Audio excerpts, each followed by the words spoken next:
We as individuals need to change inwardly to manifest more love and oneness in our own sphere of influence, even as we are working on activism, changing laws, regulations, or raising awareness.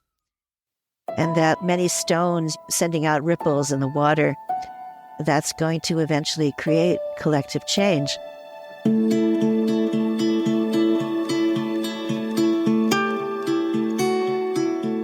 Welcome to the Earth Keepers podcast. This podcast is for people who seek new and better ways to love and care for the earth. It's a podcast for anyone who is deeply concerned about the harm being done to the environment on a local and global level. It's a podcast that builds community and connection between people of like heart and mind, people who believe that earth care should be integrated into every aspect of life, and for many in the Earth Keepers community, that includes our spiritual lives. In this episode, I'll be talking to Pragati Pascale about the writings of Indian spiritual teacher Sri Chinmoy. Pragati has worked for the United Nations for many years as a senior communications strategist and consultant on sustainability issues. She is also the editor of a new book, Listen to Nature, Living in Harmony with the Earth, which presents some of Sri Chinmoy's teachings on nature and the environment.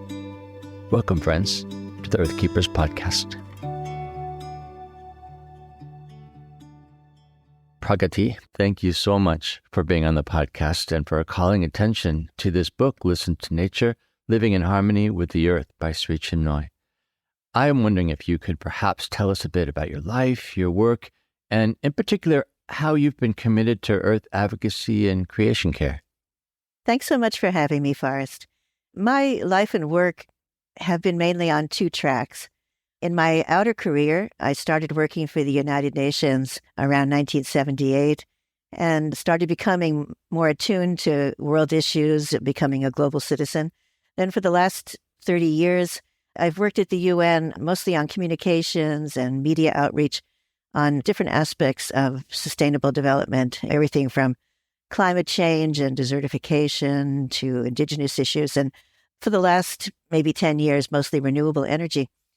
Then the other track of my life, and the reason I actually applied to work at the UN in the beginning, is that I have studied meditation and spirituality for nearly 50 years with the Indian spiritual teacher Sri Chinmoy. He passed on in 2007, but we're trying to continue his work in the same spirit. And just last year, I was inspired to compile and publish this book of his writings on nature, Listen to Nature, Living in Harmony with the Earth, and it has a little foreword by Jane Goodall. Mm-hmm. Well, sticking with this theme of your life, I'm wondering in terms of sustainable development and earth care, what were some of the really early influences that maybe set you on your vocational trajectory? Well, I was very lucky as a child to grow up, even in the New York City area. My family was in the suburbs, but we had a modest housing development, but we were surrounded by acres and acres of woods. It was a wealthy person's estate that we were allowed to kind of roam on. It's a county park now. And I grew up spending hours and hours wandering and roaming, playing in the woods, and I'm sure it had a huge impact on me. That was where I found peace and joy and freedom in nature. And when I was about 20 years old, I was at university in Connecticut. My mother called me up and she said, I have a guru. I said, Mom, what are you doing? I thought maybe she was going through some kind of change of life. But she had been introduced to Sri Chinmoy by a friend of hers. And I had already started meditating every day, mostly for health reasons. I was very stressed out as a freshman in college. And I was also reading books about Eastern philosophy. And so actually, I was interested to know more. So she invited me to a meditation that Sri Chinmoy was having at New York University in a lecture hall. And I had a very powerful inner experience. And several months later, I also became a student of Sri Chinmoy's. And he had been invited in 1970 to offer twice weekly peace meditations at the United Nations. He was invited by U Thant, who was the Secretary General of the UN at the time and who was a Buddhist and a lifelong meditator himself. So then Sri Chinmoy encouraged his meditation students like me to see if we could get jobs at the UN, to be of service to the world, to have more people with a spiritual awareness working at the UN. So I applied to work there. I got a job, simple job, on a reference publication. And that was great for me at the time because I was trying to simplify my life coming from teaching high school. So in my UN work, I would say the biggest influence in terms of earthcare was in 1992 when I heard that the UN was going to be putting on a big environmental conference in Rio de Janeiro. And that was the big Earth Summit. And I was just starting a new phase of my career. And I said, I would really like to work on that. So I managed to get myself a transfer to that team. And I worked on communications and media outreach for the Earth Summit, which was really a world-changing event and definitely a life-changing event for me and many others. We had over 9,000 media representatives, journalists at the conference. We got just huge media coverage. For example, the cover of Newsweek had a picture of the Earth from space and these 4 big words, what is sustainable development, with a big question mark. And it was really the beginning of public awareness about sustainability issues. And yeah, I just want to add also that what I'm saying about the UN is just my own personal observations and experiences. I'm not speaking on behalf of the UN at all. Well, given that you've been at this work for several decades, you probably have a better sense than most people of the long-term trajectory of how attitudes toward environmentalism and earthcare have developed and changed over the years. I'm wondering, what has your experience been of these shifts, and how would you describe where we're at today? You know, that's a very good question. I mean, from my own perch at the UN, I've seen huge shifts over time, and also maybe some swings of the pendulum, some back and forth. I think we all can see that people have definitely become more aware, more conscious of environmental issues, both local and global, and the impact of our consumption and lifestyles on those. But then, you know, the swings have been very interesting. There's a passage in Listen to Nature where Sri Chinmoy talks about how humanity's progress is not in a straight line. So sometimes we can't always really see the progress that's being made. Sometimes it looks like we're going backwards, but it's more like a spiral, he said. So we're moving forward, but there's also this kind of shifting energy. And I really identify with that visualization. At the time of the Earth Summit in 92, I really felt there was a major opening in awareness and consciousness. And outwardly, that was the result of mobilization by thousands of environment groups who were working very hard. And then the media helped us out by covering the event, the negotiations, and educating the public about it. But inwardly, I think there was also some spiritual aspect to that, because many spiritual leaders were very engaged in the Earth Summit, both by educating their congregations and their constituencies, but also by praying. And I do believe in the power of prayer, of intention, of positive concentration. The head of the Earth Summit, Maurice Strong, he was a Canadian businessman, big mover and shaker in this area, the first head of the UN Environment Program. He and his wife were very interested in spirituality as well. And they met with Sri Chinmoy maybe a month or two before the Earth Summit. And they met with, I think, quite a few other spiritual leaders as well. And he told Sri Chinmoy, I was there, that he knew that there was a special spiritual energy behind this conference and that he was just trying to be an instrument. And I think a lot of people felt this on some level. Yes, it was a political event. There were negotiations, there were disagreements, there were controversies. But I've heard many people say that everyone who attended that summit, their lives were changed for the better. And way back then, it was already widely understood that climate change was going to have a huge impact. Greenpeace had a poster at the time, I saved it for many years, the Statue of Liberty with water rising up to her neck, and this big headline, "We are in deep, deep trouble."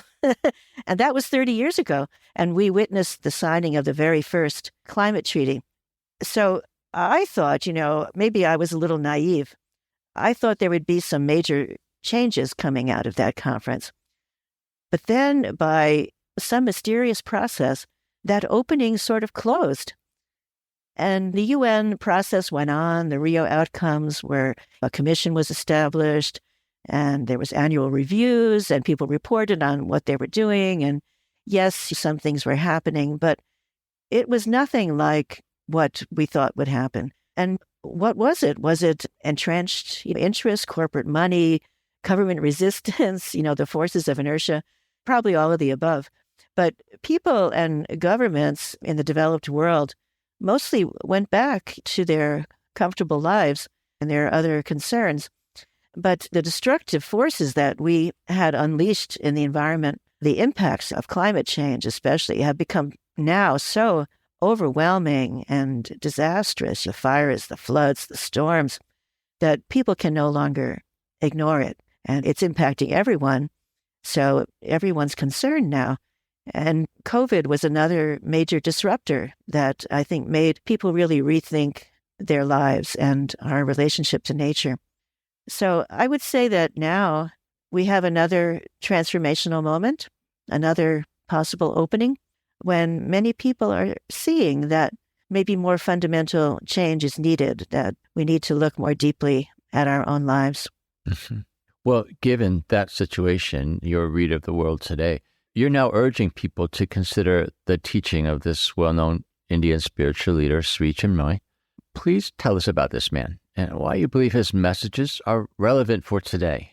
Well, we are at this transformational moment when we're facing many interlinked crises.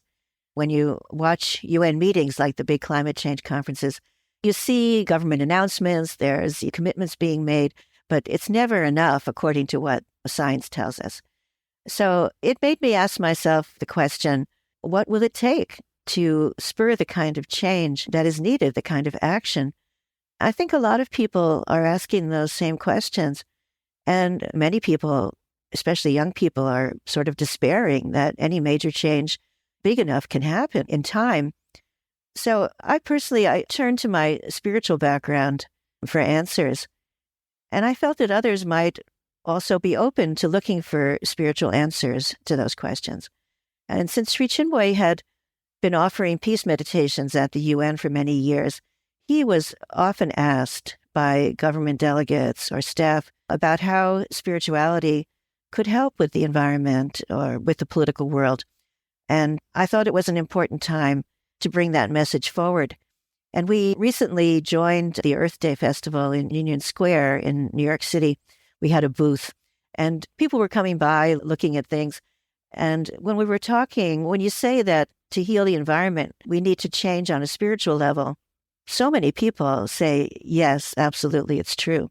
So I think it's very relevant right now. I do find that really interesting, that you can find some people who will argue for this change or that change or this culture shift or that culture shift. But I think there's something really intriguing and even new about this idea that if we're going to change our behaviors, if we're going to help to heal the world, we've got to change ourselves, right? It's a lot about inner transformation, attitudes, even spiritual conditions that's going to ultimately make the change sustainable. Would you agree? Absolutely. And that's what Sri Chinmoy says. Yeah. Well, you've edited this book, Listen to Nature, Living in Harmony with the Earth. Could you tell our readers a bit about the book and what they might expect from it when they read it? Well, Listen to Nature offers the insights of a spiritual teacher into how people can live in harmony with nature and with each other, and what we need to do, what we need to change inside ourselves in our relationships with others as well. So there are a number of short poems, simple on one level, but very deep on another level, as well as answers to questions that Sri Chinmoy was asked over the years, especially at the UN. And there's also some meditations and visualization exercises involving nature, like on trees or the sunrise or the sky or flowers, to help us feel more at peace and oneness with nature.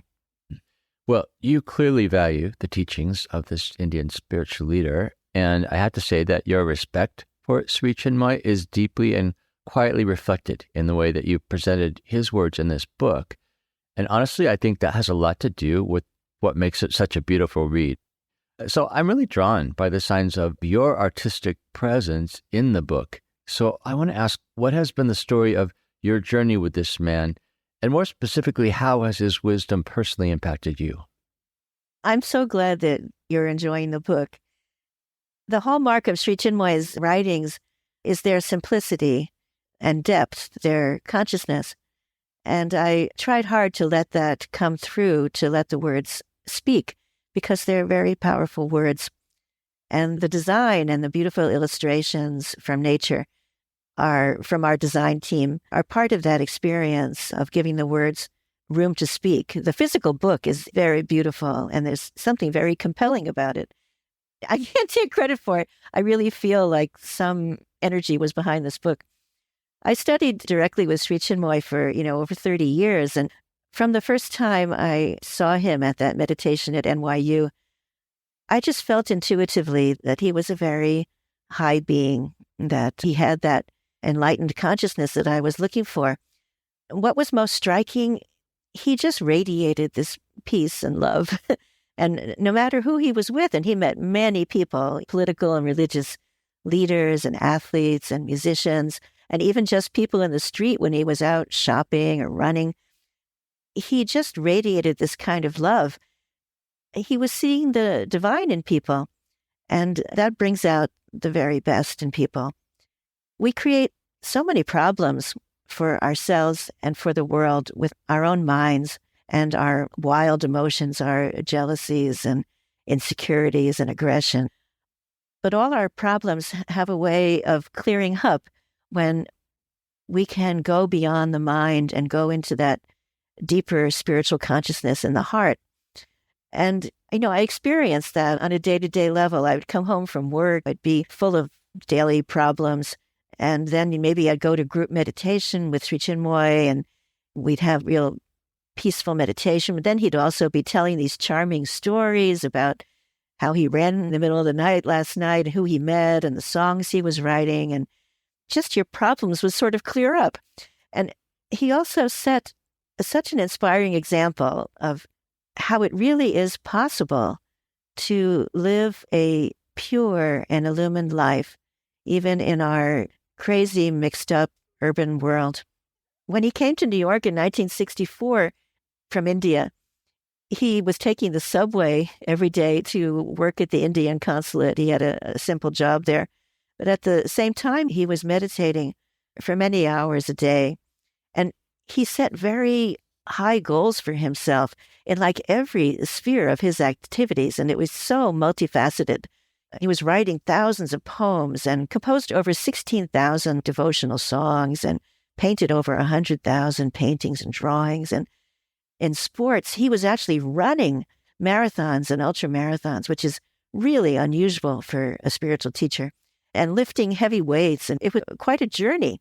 And he himself, he also had a way of setting high goals for us, or of helping us to set high goals for ourselves, to see that we're capable of so much more than we think we are. So for me, in terms of stories, one of the biggest lessons he taught me was actually through an athletic challenge. When I was in my 20s, our team was entering a 24-hour bicycle race in Central Park around a 5-mile loop in the heart of New York City. And I used to cycle very recreationally, nothing much. But our team practiced for about a month before this event, which is also not much. But Sri Chinmoy assigned me to a team of the top 10 riders from our big group that was going to compete for prizes. I was the only woman on this team of 10. And he suggested that each of us could cycle 300 miles in 24 hours. I said, whoa, that's a lot of miles.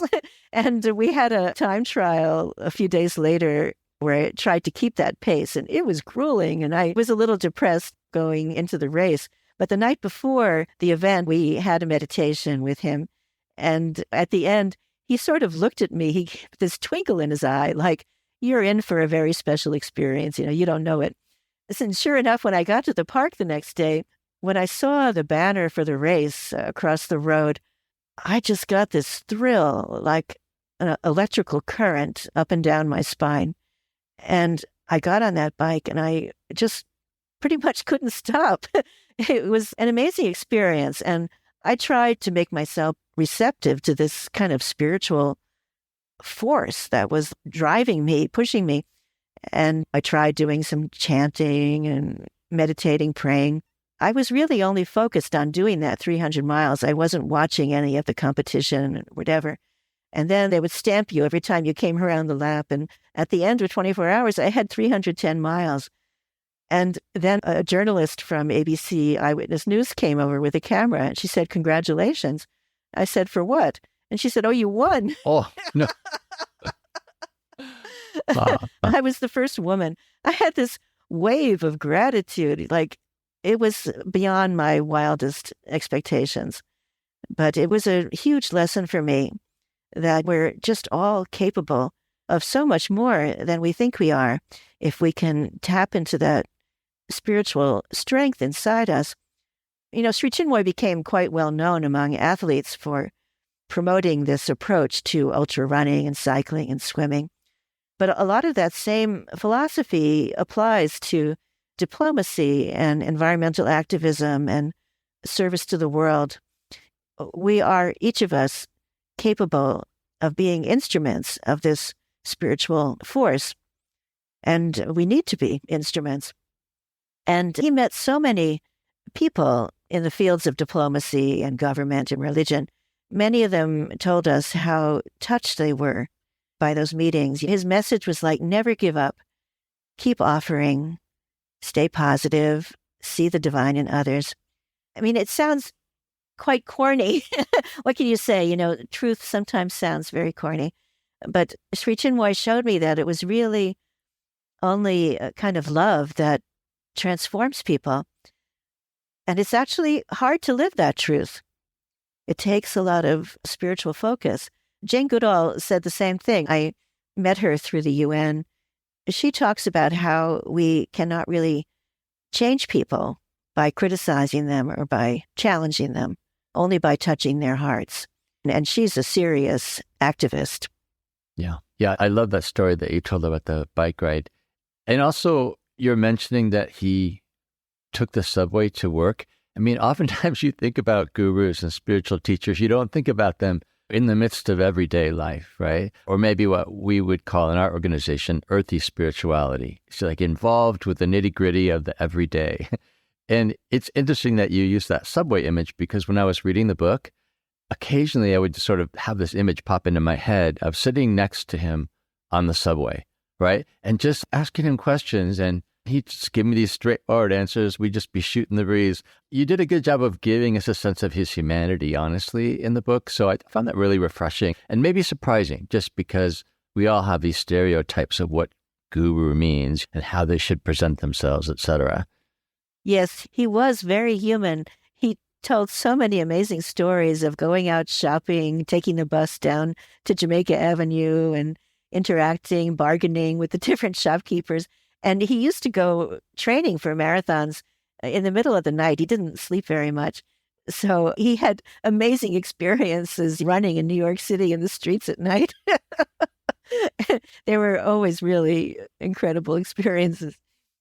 Well, I think that's really an important point in itself, because the wisdom that we need is the wisdom for the everyday that makes a difference in our daily lives and in all the ways we try to maybe work for the health of the planet as well. I'll let you choose a passage from the book, Listen to Nature, maybe as an example of how Sri Chinmoy's teachings encourage us to act differently or be differently in a suffering world. Sure. I'd like to read 3 paragraphs, short, that I think summarize what he's trying to say in that regard. Each individual has a special role to play in the protection of our small planet. It is the illumination of the individual mind and spirit that will precede the awakening of a new collective awareness. The change in individual attitudes will be the precursor of a change in institutional policies, and the result will be a greater respect and love for our planet Earth.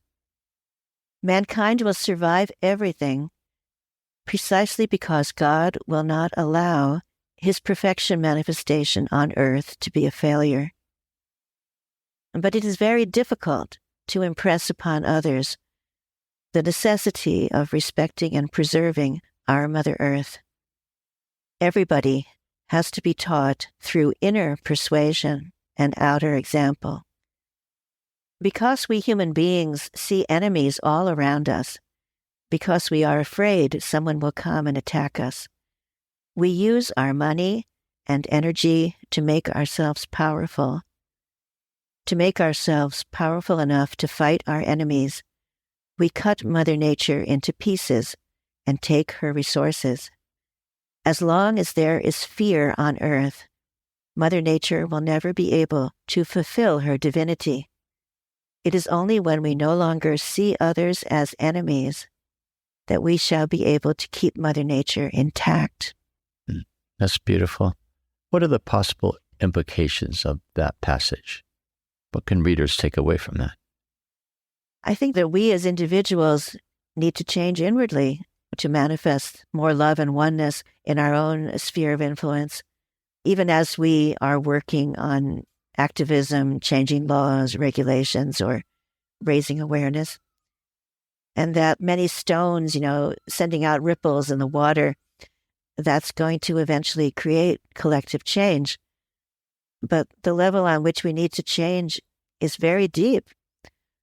Our identification and oneness with nature and with our fellow human beings. And I'm sure it sounds very trite, perhaps even wimpy, that some people will be thinking, my God, if we have to wait for everyone to be a more enlightened human being, we're never going to see change in time. But I do think that's what has to happen. And we're already seeing a growing transformation happening beyond the divisiveness that is so prevalent in the media. We're seeing that more people are open to a deeper kind of change. More people are meditating and trying to be more spiritual. My sense of that dynamic has been that, especially among the young, like millennials and younger, that is more true, I think, than it is with the general population, is they have more of that openness to transformation, to looking at earth care and earth advocacy as more than action, as having everything to do with being changed as a people, to find that connection relationship to nature when we become better at relating, I guess you might want to say. Do you think that's true about the younger generations? Yes, I do. I think many people from all generations are feeling that, Sure. But I think young people are very open spiritually and feel that something fundamental has to change. Well, in a way, it kind of makes sense because there's more at stake for them. Their future is going to be grappling with all of the problems that are in process. Let me just tell you my response to the book. When I started reading it, I intended to read it several chapters at a time, but pretty soon I realized that this was not that kind of book. So I slowed down and began to read just a section at a time, almost like a daily meditation. And I found that really I needed time to dwell on the ideas I was reading. In fact, I was heartened to see that at several places in the book, you inserted brief meditation guides that invited readers into that slower, maybe more contemplative kind of engagement. So I'm curious, how do you hope readers will engage this book? And maybe what are your hopes for what they'll take away from the reading? You're absolutely right. It's not a book presenting information to be absorbed by the mind. It's a book with reflections on our right relationship with nature and each other that has to be absorbed with the heart. So yes, the book invites you, encourages you to read it more slowly, almost contemplatively, and to try some of the meditations and visualizations. Each of those little poems, they're so simple, but sometimes each one can take you into a whole world of reflection. So it does take time, and I hope people will take the time to absorb these writings. They're, on one level, very simple, but they're very deep, very powerful. And we hope to use them as a way for us to change inwardly. I wanted to learn more about Sri Chinmoy's life, and so I did some research and found something that he said in another publication that struck me as especially intriguing. And I wonder if you might comment on it. I'll give you the quote. He said, "True religion has a universal quality. It does not find fault with other religions. Forgiveness, compassion, tolerance, brotherhood, and the feeling of oneness are the signs of a true religion." What do you make of that? I think Sri Chinmoy appreciated each religion, every religion, each spiritual path for its unique approach to the divine. He actually wrote books about other spiritual figures, poems and songs. He actually made an even stronger statement about the universality of religions that sort of bowls me over every time I read it, and we use it in a lot of our interfaith events. Spirituality is not merely tolerance. It is not even acceptance. It is the feeling of a universal oneness. In our spiritual life, we look upon the divine not only in terms of our own God, but in terms of everybody else's God. Spirituality is not hospitality to the other's faith in God. It is the absolute recognition of the other's faith in God as one's own. And that sets a very high bar for interfaith dialogue, but it's one we can aspire to. Sri Chinmoy was very active in the interfaith movement. We joined and organized quite a few interfaith events at the UN, and he attended the Parliament of the World's Religions a few times and was even invited once to open the Parliament with a silent meditation. And we're still active. We're going to be at the Parliament of the World's Religions this August in Chicago. I'm going to be co-presenting a workshop on Listen to Nature, a meditation workshop, and there'll be other activities that Sri Chinmoy students will be doing. What I've seen from these interfaith events is that faith-based groups have become a real force in building awareness and action about climate change especially, and all kinds of environmental issues. And these interfaith events have become important ways for different religions to collaborate and to strategize together. The UN Environment Program has its Faith for Earth initiative, which is trying to bring together religions in support of the UN environment initiatives. So I'm sure there are other activities like that. But I think there's strength in collaboration. If spiritual people of faith, can feel the universality of religion, maybe it will help us all to collaborate and to be a more powerful force for positive change. I know that it's the nature of religion, of organized religion, to sort of draw boundaries, the in and the out, the true and the not true. I would imagine people hear that word universal and might even feel a bit threatened. They might have alarm bells going off because by someone seemingly dismissing what's unique and true about their religious beliefs, it might make them wary, it make them reticent to actually engage. But I'm wondering, what really was Sri Chinmoy saying about true religion? And what can readers who have very defined religious beliefs and standards and values, how can they engage this idea that he is talking about true religion? He appreciated the divine in each religion and the truth in each religion. The concept of a true religion was not one that he really talked about much. Perhaps in that passage he did. But he valued so many religions and had many friends in the leadership of many major religions. Yeah, I think it is a little bit tricky to understand and explain, but I definitely think a more nuanced view of his thoughts on this would lead us to think that he's not saying all religions are the same, right? But I like how you put it, that there's value in each one. And we need to look for what's beautiful in each set of beliefs, each system of religious faith and practice. He used the metaphor that all religions are like different roads up the same mountain. Huh, yeah. They're all approaching the divine, each one in its own unique way. But we're all striving for the same goal, and we're striving for oneness with the same God, maybe called by different names. Well, when we squarely and honestly face the realities of the climate crisis that we're in, honestly, as you know, it's hard to be hopeful. In fact, the metrics of the science of climate change suggest it might even be too late to make changes in our collective behavior that will actually make a difference in the long run, that severe consequences really are inevitable at this point. So, as I read this book, it became really clear that Sri Chinmoy posits hope not in circumstances alone, but also, maybe more importantly, in God. And I was struck by a passage on page 45 of the book, and there we read, "We must not underestimate the power of spirituality. Prayer and meditation mean new life. When we pray and meditate, at every second we are invoking God's compassion." How do you make sense of those words, and how might they actually help us to hold on to hope? I also read the science, and I hear it all the time at the UN, of course.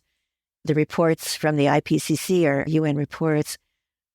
The prognosis is very alarming, very challenging, and that sense of despair is growing.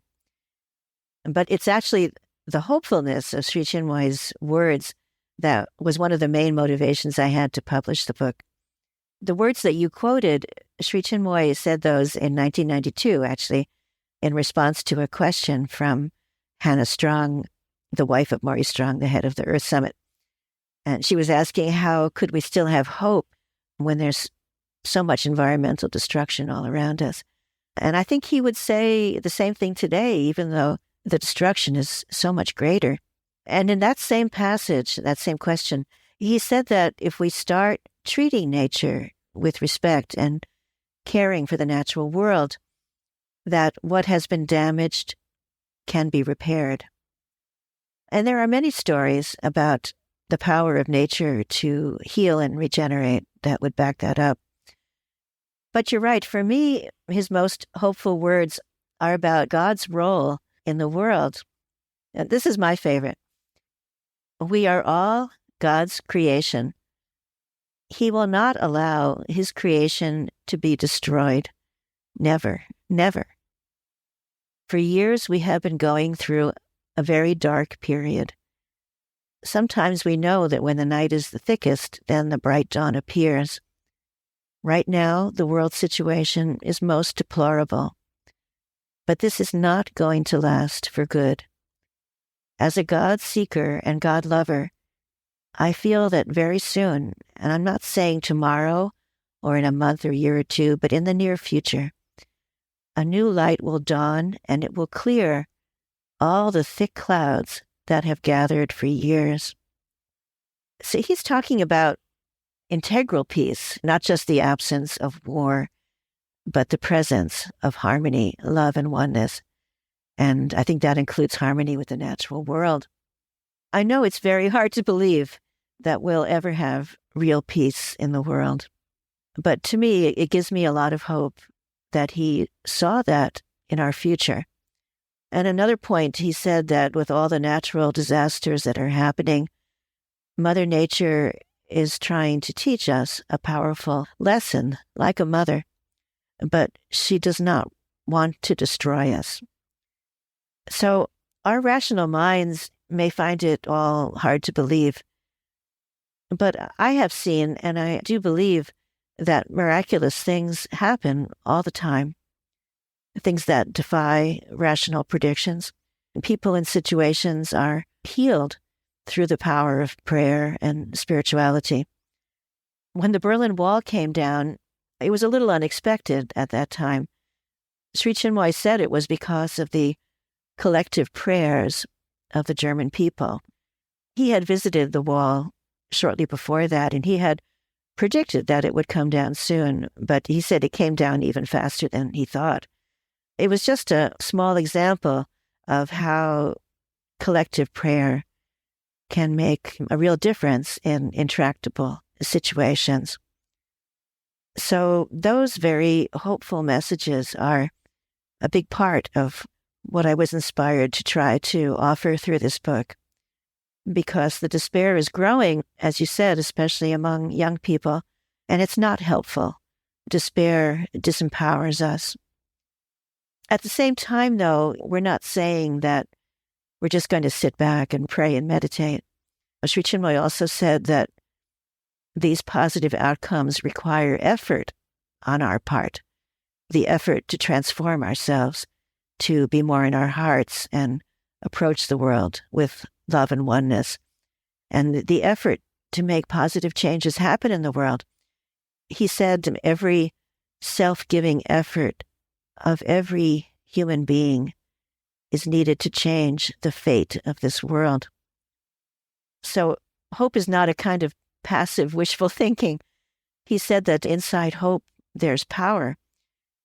And when people read such hopeful and powerful words, I hope that they'll feel that there is some hope, after all, with our effort and God's grace, that we can indeed rise to this transformational moment to transform ourselves in the world.